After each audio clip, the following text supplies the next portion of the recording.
Et le Seigneur dit à Élie, « Va au ruisseau de Kérith, car j'ai ordonné aux corbeaux de te nourrir là, bas. » C'est ce que dit la Bible, au chapitre 17, verset 4 du livre des Rois. Mais mes frères et sœurs, je veux que vous preniez un instant pour imaginer cette scène.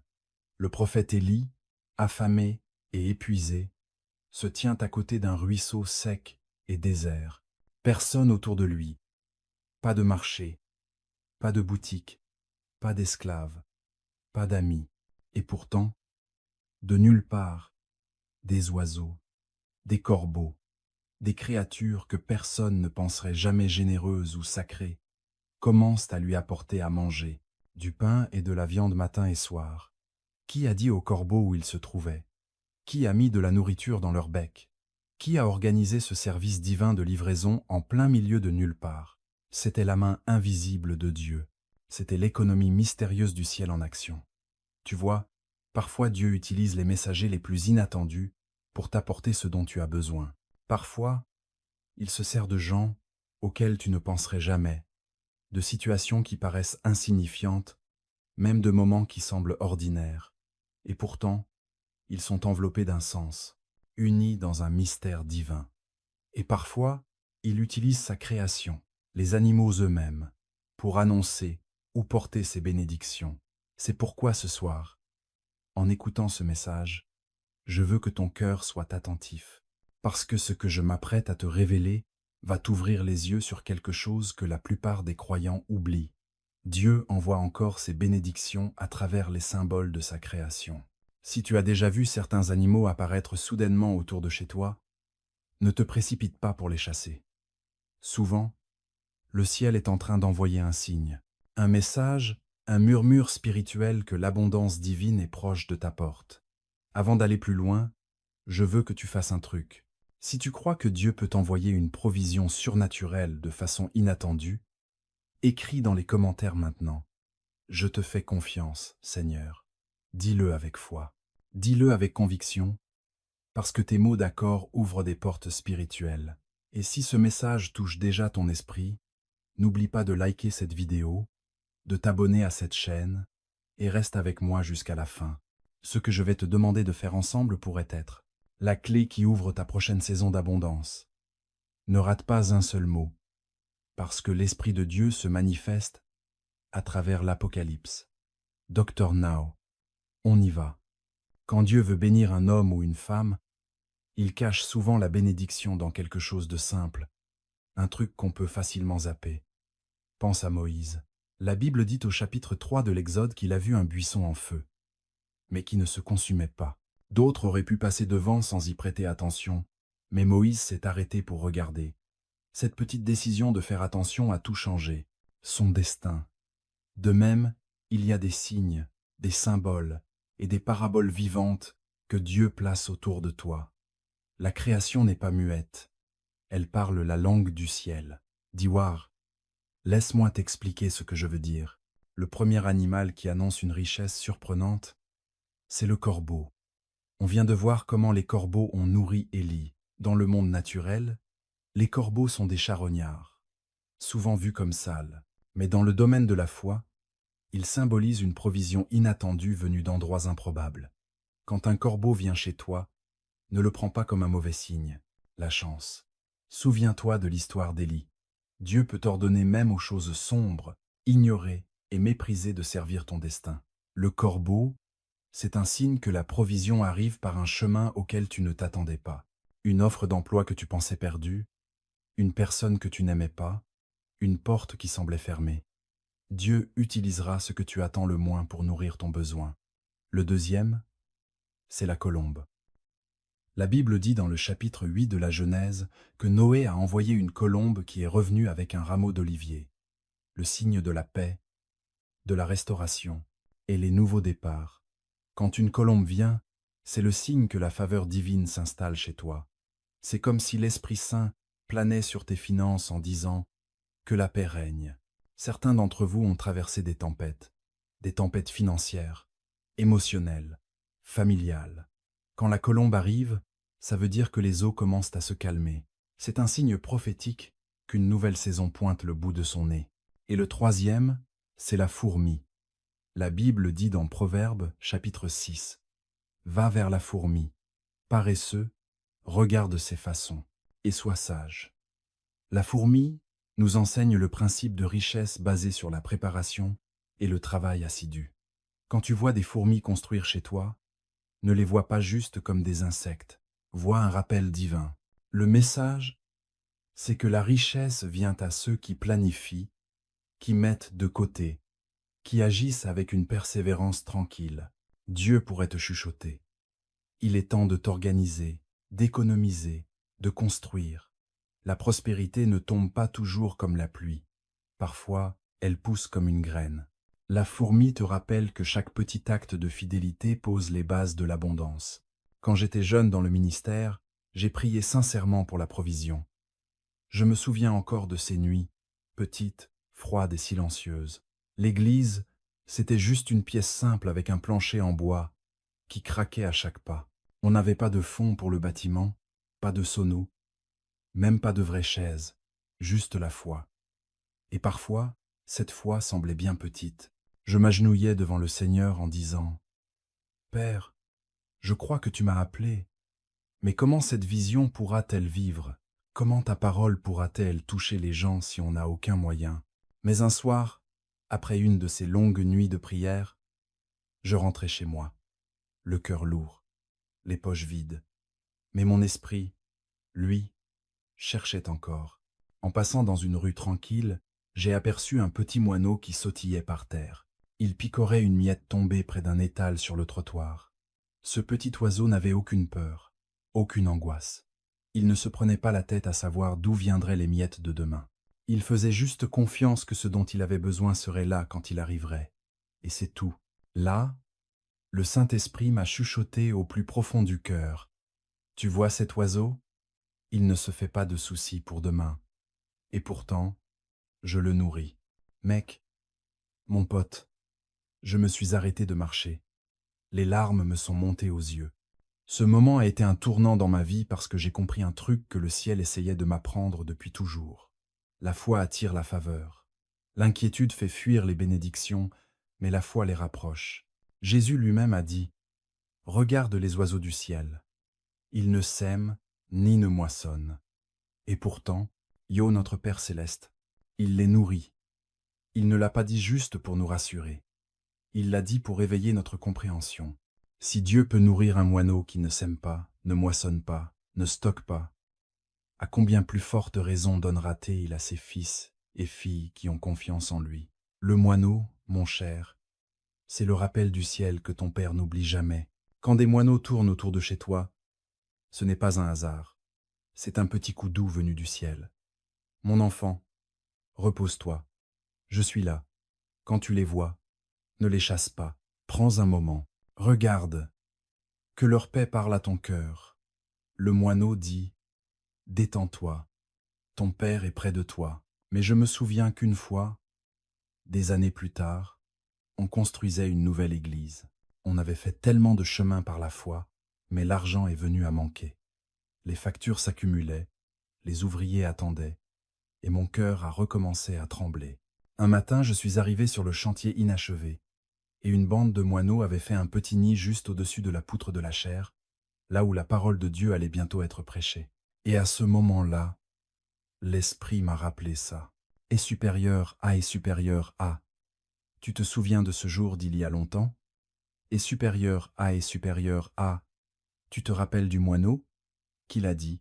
J'ai souri et répondu, « Oui, Seigneur, tu es toujours le même. » En moins d'une semaine, un don miraculeux est arrivé, assez pour finir les travaux.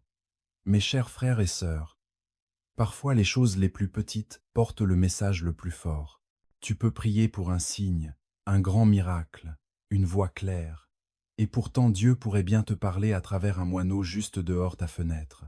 Tu vois, la foi ne cherche pas de preuves. La foi, ça crée des preuves. Le moineau nous l'apprend. Il nous montre que la paix précède la provision. Quand tu arrêtes de t'inquiéter, Dieu commence à agir. Quand tu te reposes, c'est là qu'il se met en mouvement. Alors je prie pour toi, que ton cœur apprenne à avoir confiance comme ce moineau, que tes yeux repèrent les petits signes de la fidélité de Dieu autour de toi. Parce qu'une fois que tu le vois dans les petites choses, tu ne douteras plus jamais de lui dans les grandes. Maintenant, laisse-moi t'emmener plus loin dans un autre mystère, un mystère que peu comprennent. La puissance du bœuf est supérieure à musique, est supérieure à quoi? Ah, le bœuf dans le livre du Deutéronome. L'Écriture dit: ne muselle pas le bœuf quand il foule le grain, mon pote. C'est pas juste une règle pour les paysans. C'est un principe qui vient du cœur de Dieu. Le bœuf, c'est un animal de force, de patience et de but. Il bosse sans relâche. Il avance doucement. Mais chaque pas prépare le terrain pour que ça donne du fruit. Le bœuf, c'est le serviteur fidèle. Celui qui bosse même quand personne voit, qui sert même quand personne n'applaudit. Et la parole dit: ne lui mets pas la muselière. Ne lui coupe pas sa récompense. Ne bloque pas sa bénédiction. Dieu dit que chaque effort de foi doit être honoré. Chaque larme qui arrose la terre de l'obéissance finira par donner une récolte. Si un bœuf te vient en rêve, dans ta vision, ou même dans tes pensées, prends ça comme un murmure divin. Le ciel a vu ton travail. Il y a des saisons où tu laboures le champ sans voir de fruits. Des jours où tu pries et rien ne bouge, où tu as envie de lâcher prise. Mais écoute, le bœuf ne s'arrête pas parce que la terre a l'air sèche.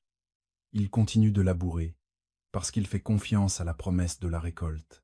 C'est ce que Dieu attend de toi. N'abandonne pas ta mission. Ne tourne pas le dos à ta vocation. Tu peux te sentir fatigué, mais souviens-toi que le bœuf travaille mieux sous pression. Quand le sol est le plus dur, c'est là que sa force se révèle. Comprends-moi bien, le bœuf ne bosse pas pour les applaudissements. Il ne regarde pas autour pour voir qui le regarde. Il obéit simplement à sa mission. C'est pour ça que le Seigneur le bénit. Le bœuf nous rappelle que le ciel honore. Diligence. Ta fidélité peut sembler passer inaperçue ici-bas, mais au ciel, ton nom est connu. Je me souviens quand notre ministère a commencé à grandir. Souvent, je restais éveillé tard la nuit à préparer des sermons, à conseiller les gens, à jeûner, à prier. Plusieurs fois, je me suis senti fatigué, et dans ces moments-là, je murmurais: Seigneur, est-ce que ça a vraiment de l'importance ce que je fais? Et lui, il me rappelait l'âne de labour. Ne muselle pas l'âne. Un soir, après une longue journée de ministère, je suis sorti prier sous le ciel étoilé. J'ai levé les yeux et j'ai dit: Seigneur, toute mon énergie est à toi. Renifle. Le lendemain matin, une lettre est arrivée. Un témoignage d'une femme guérie en écoutant le sermon de la veille. Dieu me montrait qu'aucun travail fait en son nom n'est jamais vain. Mais c'est ça, le message du bœuf. Dieu voit ton labour, Dieu voit ta pression. Tu ne vois peu, être pas encore les fruits, mais ta terre est en train de changer. Et je te le dis, le jour de la récompense est proche. Maintenant écoute bien, parce que le prochain symbole apporte la douceur venue du ciel lui-même. L'abeille. Ah, l'abeille, une si petite créature, et pourtant plein de mystères. Musique, elle récolte le nectar de la fleur amère et le transforme en miel. Quel miracle de transformation! L'abeille nous montre que dans le plan de Dieu, rien ne se perd. Même les moments difficiles de ta vie peuvent devenir doux si tu les abordes avec foi. Tu as peu, être traversé la douleur, le rejet ou la perte. Mais l'abeille murmure: cueille ça, transforme-le en miel. La Bible dit dans le livre des Juges que dans la carcasse d'un lion, Samson a trouvé du miel. Ça veut dire qu'à partir de la mort, Dieu peut encore. Pot de vin.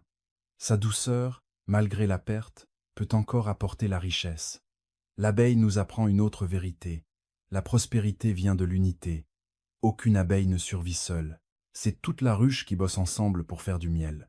De la même façon, Dieu ne t'a jamais créé pour réussir tout seul. Il te faut les bonnes personnes, la bonne communauté, la bonne famille spirituelle. Certains d'entre vous prient pour recevoir plus. Mais Dieu dit: je t'apporterai l'abondance quand tu apprendras à collaborer. Les abeilles bougent en rythme. Elles savent que chacun a son rôle. Chacun apporte sa pierre à l'édifice. Et c'est grâce à cette unité que la ruche prospère. Quand tu commences à t'aligner avec les bonnes personnes, avec le bon flot spirituel, les bénédictions se multiplient. Et tu sais quoi d'autre sur les abeilles? Elles sont bosseuses. Elles perdent pas leur temps à se plaindre. Musique. Elles bossent tranquillement, mais sans relâche. T'entends jamais une abeille se prendre la tête à propos du boulot d'une autre. Elles font juste ce qu'elles ont à faire. C'est comme ça que marche le royaume de Dieu. Quand tu te concentres sur ta mission divine et que tu arrêtes de te comparer aux autres, le miel commence à couler. Quand les abeilles commencent à tourner autour de toi, ce n'est être pas un hasard. Dieu pourrait te murmurer. Je te relie à ta ruche. De nouveaux partenariats se mettent en place. Des aides divines arrivent. Des gens viennent partager ta vision et porter ton rêve. L'abeille, c'est un rappel du ciel que tu n'es pas fait pour avancer seul. Et tout comme l'abeille transforme l'amertume en douceur, Dieu est sur le point de transformer ta galère en témoignage. C'est précisément là où tu te sentais. La perte va bientôt déborder de miel. Tu te retourneras et tu diras « C'était dur, mais ça m'a rendu plus fort. » Bara, je sens l'Esprit Saint même maintenant, parce que certains d'entre vous sont en pleine saison des abeilles. Vous êtes entourés de choses qui paraissent petites, insignifiantes, mais Dieu agit en coulisses. Il est en train de construire quelque chose de doux. Alors ne méprise pas le processus, ne dénigre pas les petits débuts. Chaque bourdonnement d'abeilles est un rappel que quelque chose se prépare en silence. Et maintenant, alors qu'on avance, il y a encore plus à découvrir pour percer les mystères profonds de la création de Dieu, qui montrent comment le ciel cache la richesse sous des formes inattendues. Mais avant de te partager ça, prépare bien ton cœur, parce que ce qui vient va ouvrir tes yeux spirituels d'une manière que tu n'aurais jamais imaginée. Écoute bien, parce que les deux prochains ont un sens prophétique profond, un sens tellement caché, tellement subtil que seuls ceux qui marchent de près avec le Saint-Esprit pourront le comprendre. Ce ne sont pas juste des histoires d'animaux, ce sont des paraboles inscrites dans la création par le doigt même de Dieu. Chaque créature, chaque mouvement, chaque symbole porte une voix. La Bible dit dans le livre de Job, chapitre 12, « Interroge les bêtes, elles t'instruiront. » Mon ami, la nature n'est pas muette. Certains d'entre vous pensent direct à la superstition, au mystère, ou même à la peur. Mais laissez-moi vous dire que, quand Dieu a créé le chat, il y a mis un message prophétique sur le discernement, le calme et l'observation divine. Vous avez déjà regardé un chat bouger? Ceste, jamais pressé, jamais anxieux. Il observe tranquillement, il écoute profondément, il attend patiemment. Il ne perd pas son énergie à courir après des illusions. Il se concentre sur ce qui est réel. Docteur, c'est la langue du discernement. C'est l'attitude du croyant guidé par l'esprit. La Bible dit « Prends du repos et sache que je suis Dieu ». Mais souvent, on est trop bruyant à l'intérieur. On se précipite, on panique, on réfléchit trop, on prie, mais on n'écoute pas. On travaille, mais on ne veille pas. Alors parfois Dieu laisse apparaître un symbole, un chat, calme et posé, tout tranquille autour de nous. Je te rappelle que le calme apporte la clarté. Avant chaque grande bénédiction, avant chaque arrivée de richesse ou d'opportunité, il y a une épreuve de perception. Il faut voir avant de recevoir. Il faut discerner avant de décider. Pourquoi? Parce qu'avant que les miracles se manifestent, Dieu augmente ta sensibilité spirituelle. Il apaise ton cœur, élimine les distractions, fait taire le bruit pour que tu puisses entendre le murmure subtil de sa guidance. Le chat incarne ça. Il t'apprend à faire confiance à ce que tu ressens dans l'esprit, pas seulement à ce que tu vois et tes yeux. Je me souviens d'une époque où notre Église devait prendre une grosse décision. Un homme d'affaires riche avait proposé de donner un terrain pour qu'on puisse s'agrandir. Sur le papier, tout semblait parfait. L'emplacement, le prix, le partenariat, tout le monde autour de moi était enthousiaste. Mais au fond de moi, j'avais un léger malaise. Quelque chose clochait. Je n'ai pas entendu d'alerte fracassante venue du ciel, juste un petit inconfort. Ce soir-là, j'ai prié. « Seigneur, parle-moi clairement. » Pendant ma prière, j'ai senti le Saint-Esprit chuchoter. « Attends, juste ce mot-là. Attends. » Alors, j'ai attendu. Quelques semaines plus tard, les magouilles de ce type ont éclaté au grand jour. Tout ce qu'il proposait avait des ficelles cachées, de la manipulation et des arrière-pensées. Si j'avais foncé, j'aurais enchaîné l'Église à une servitude déguisée en bénédiction. Ce jour-là, j'ai compris que le discernement, c'est de la richesse. La sagesse sauve plus que l'or ne rapporte. L'esprit m'a parlé à travers ce calme intérieur. Le même calme que tu vois chez un chat, qui bouge seulement quand le moment est venu. Alors, quand tu vois un chat, posé tranquille, assis là, paix, n'en aie pas peur, ne la repousse pas. Laisse-la te rappeler que toutes les bénédictions ne demandent pas à être poursuivies. Certaines bénédictions demandent de la patience. Parfois, tu n'as pas besoin de bouger. Tu dois attendre que Dieu bouge. Le chat te rappelle d'observer les saisons, d'écouter avant d'agir. La richesse ne vient pas que du travail dur, elle vient du bon timing. Il y a des portes qui ne s'ouvrent pas par la force, mais par la sensibilité. L'Esprit de Dieu guide souvent non pas par des cris, mais par des murmures. Et si ton âme, c'est trop fort, tu vas rater ça. Alors le chat dit, reste calme, observe, discerne, creuse. Combien de gens perdent leur bénédiction parce qu'ils bougent trop vite? Combien se marient trop tôt? Investissent ou abandonnent trop vite juste parce qu'ils n'ont pas su attendre? La bénédiction arrivait, mais l'impatience l'a repoussée. Si t'as été agité dernièrement, si tu cours de décision en décision sans paix, écoute-moi. Le Seigneur t'appelle au calme. Tu es sur le point de voir quelque chose qui était caché, ton regard. Mais il faut d'abord calmer ton cœur. Sois comme le chat, qui attend en silence avant de bondir, pas poussé par le bruit, mais guidé par la concentration. Cette barre est maintenant le dernier messager, le 8e, le chien. Ah, le chien, une créature si humble et fidèle.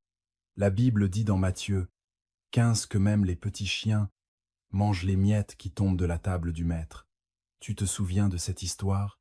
Une femme est venue vers Jésus, désespérée pour la guérison de sa fille. Elle ne venait pas d'Israël, pas du peuple élu. C'était une outsider. Mais elle a refusé d'abandonner.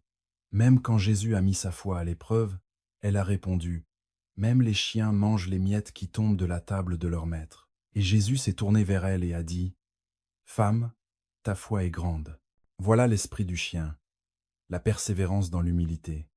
Le chien ne réclame pas, il reste prêt. Il ne s'enfuit pas juste parce qu'on l'a ignoré une fois. Il revient, il croit toujours, il aime encore. Il nous enseigne que la loyauté face au silence, c'est encore de la foi.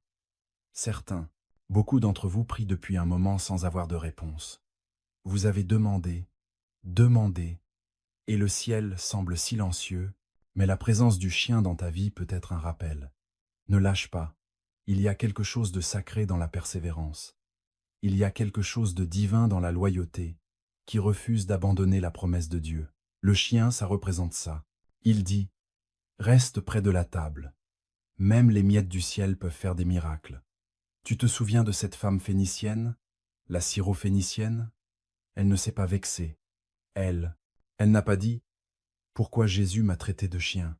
Non, elle a transformé ça en foi. Elle a dit, « Même les chiens reçoivent des miettes. C'est une foi qu'on ne peut pas insulter, une foi qu'on ne peut pas ébranler, une foi qui continue de croire même quand la logique dit non. » Et Jésus ne pouvait pas résister à ce genre de foi, il la récompense. C'est pour ça que l'Écriture dit « Bien joué, bon et fidèle serviteur ». La fidélité, ça ne fait pas toujours rêver, mais ça ouvre les trésors du ciel. Quand un chien s'approche de toi, assis tranquille, en remuant la queue, pas juste un hasard ou une simple apparition, ne le prends pas comme une coïncidence. Demande-toi, Seigneur, est-ce que tu m'apprends à tenir bon? Est-ce que tu renforces ma foi? Parce que chaque manifestation dans la création peut porter un écho spirituel. Peut être que Dieu te dit, reste près de moi, ne t'éloigne pas. Même si tu n'as reçu que des miettes, reste à la table. De plus grandes parts arrivent. Supporte, connais les miettes du ciel. Mon ami, une seule miette de la table du ciel suffit à changer un destin. Un seul contact de faveur divine, une seule porte ouverte, un seul murmure. L'Esprit peut transformer toute ta vie. Alors, ne sous-estime jamais les petites choses. Elles peuvent sembler insignifiantes, mais elles portent un pouvoir éternel. Maintenant, quand tu penses au moineau qui t'a appris à faire confiance, au bœuf qui t'a appris à travailler, à l'abeille qui t'a appris à construire, au chat qui t'a appris à discerner et au chien qui t'a appris à persévérer, tu vois ce que le ciel fait? Dieu t'entoure de paraboles vivantes. Il te parle à travers la création, la fourmi sur ta fenêtre, la colombe dans ton ciel, l'abeille dans ton jardin. Rien n'est laissé au hasard. Le Seigneur utilise même les plus petites créatures comme des instruments de révélation, genre des éclaireurs. Alors je te demande encore une fois, tu regardes, tu écoutes, t'as remarqué ce que Dieu envoie autour de toi ces derniers temps? Peut être que t'as loupé un message, un signe venu du ciel, sur la prochaine étape de ta bénédiction. Ah, il y a un truc en plus que je veux te dire à ce sujet, quelque chose de plus profond, de puissant, sur comment l'Esprit de Dieu fait coller la nature et le destin ensemble. Mais je vous en parlerai dans la prochaine partie, parce que ce qui vient va vraiment ouvrir votre compréhension de la façon dont la providence divine fonctionne vraiment. Vous ne verrez plus jamais le monde ordinaire de la même manière. Ah, mes chers frères et sœurs, en partageant cette dernière partie de ce message avec vous, je veux que vous écoutiez non pas avec votre tête, mais avec votre esprit, parce que ce que je m'apprête à vous dire n'est pas juste une histoire, c'est une révélation enveloppée d'expérience. Vous voyez, j'ai appris que Dieu ne gaspille jamais rien, pas un moment, pas une larme, même pas un petit signe de la création. Quand le corbeau est venu à ma fenêtre ce matin-là, je n'ai pas tout de suite compris. Je suis juste resté là, à fixer cet oiseau noir, et j'ai ressenti une paix étrange. Il ne chantait pas, il ne bougeait presque pas, il me regardait simplement. Mais dans ce silence, j'ai senti un message du ciel qui murmurait: « Si j'ai pu nourrir Élie avec un corbeau dans le désert, ne peux-je pas te nourrir en ville ?» Ah, ce moment m'a profondément touché, parce que parfois, Dieu doit calmer ta peur avant de multiplier ton pain. Cette semaine-là, j'ai reçu un miracle auquel je ne m'attendais pas. Ceux mêmes qui m'avaient tourné le dos se sont soudain souvenus de moi. Une lettre est arrivée avec une petite offrande, puis une autre, et encore une autre. Bientôt, toutes les factures étaient payées, toutes les dettes effacées, et j'ai pleuré devant le Seigneur, pas à cause de l'argent, mais parce que j'ai compris à quel point le ciel peut s'ouvrir facilement quand ton cœur arrête enfin de douter. Tu vois, le doute ferme la porte de la providence divine, mais la foi l'ouvre en grand. C'est pour ça que Jésus a dit: « Si tu crois, tu verras la gloire de Dieu. » Mon pote, parfois ta foi doit parler plus fort que ta peur. Le corbeau, c'était pas un hasard. C'était un ordre en action. Quand Dieu envoie ce qu'il faut, tu dois obéir. Alors ce soir, en te parlant, je sens fort dans mon cœur que certains d'entre vous cherchent leur bénédiction au mauvais endroit. Vous l'attendez d'un boulot, d'une personne, d'un système. Mais Dieu dit: « Lève les yeux. Je suis ta source. » Il peut utiliser des gens, mais les gens ne sont pas la source. Ce sont des canaux. La vraie source, c'est moi, invisible mais toujours là. Le vrai pourvoyeur ne tarit jamais. Le Dieu qui a envoyé la manne dans le désert, qui a ordonné aux poissons de porter des pièces, qui a multiplié l'huile dans la jarre de la veuve, c'est le même aujourd'hui. Il peut transformer le chemin le plus inattendu en ta rivière de bénédiction. Je veux que tu comprennes ça. Quand Dieu décide de te bénir, il ne demande pas la permission à ton entourage. Il ne consulte pas l'économie. Il ne regarde pas si l'inflation est haute ou si les marchés sont au plus bas. Non, il parle simplement. Le mot, et ce mot a le pouvoir de réaliser ce qu'il a promis. Souviens-toi que dans la Bible, au début de la Genèse, il est dit, et Dieu dit, que cela soit, et cela fut. Chaque fois que Dieu parle, quelque chose apparaît. Alors quand il dit: « Je te bénirai », ta bénédiction existe déjà dans le monde spirituel. Il te suffit juste d'y croire pour qu'elle se manifeste. Parfois, Dieu utilise quelque chose de petit, comme un animal, un rêve, un murmure, pour te confirmer que ta percée est proche. Quand j'ai vu ce corbeau, ce n'était pas juste un hasard. Oiseau, C'était un panneau indicateur. Il me disait, la provision a déjà été donnée. Mais beaucoup d'entre nous ratent ces signes divins parce qu'on passe notre temps à se plaindre. On regarde ce qui nous manque et on rate le message. Pourtant, les sages regardent chaque rencontre et se demandent « Seigneur, que veux-tu me dire à travers ça ?» Laisse-moi te dire un truc, mon cher ami. Quand Dieu agit, il agit à la fois dans le visible et l'invisible. Certains d'entre vous prient pour une augmentation financière. Et Dieu a déjà commencé à répondre, mais d'une manière que vous ne pouvez pas encore percevoir. Il peut être que je t'envoie une idée, une opportunité, une personne, ou même un signe dans la nature. Un truc qui dit « Sois prêt, quelque chose arrive ».